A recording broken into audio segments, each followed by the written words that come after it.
Meeting at the U.S. Embassy in Vienna, Muslim and Croat leaders agreed tonight to form a federation in Bosnia.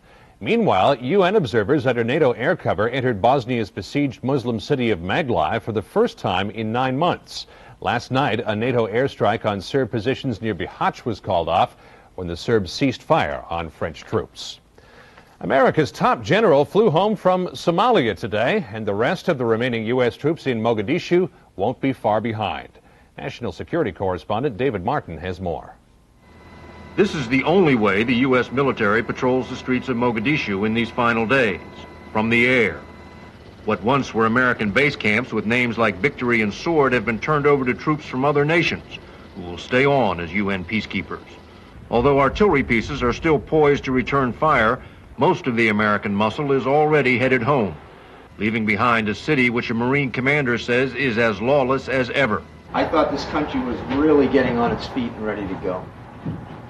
Coming back now, it's kind of hard to believe you can't even drive around out in town. Inside the American compound at the airport, the troops are counting down the days to the March 31st pull-out deadline. And at the Saturday night karaoke party, they sang what has become the anthem for the U.S. in Somalia. We gotta get out of this place. Offshore, a small armada of Marine amphibious ships watches over the dwindling number of troops ashore. Joint Chiefs Chairman Shalikashvili went aboard the Peleliu to assure the sailors and Marines this pullout is not a defeat. But like everybody else, he can make no promises about Somalia's future. None of us can tell what's going to happen after we leave here.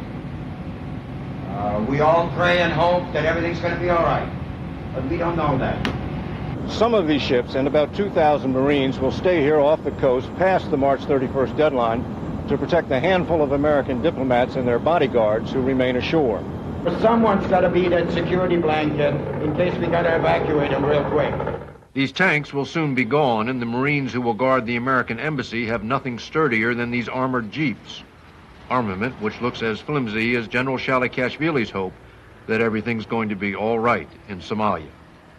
David Martin, CBS News, Mogadishu. South Africa's ambassador took over the so-called black homeland of Bophuthatswana today after violence that left as many as 50 dead. The ousted homeland's leader is under arrest.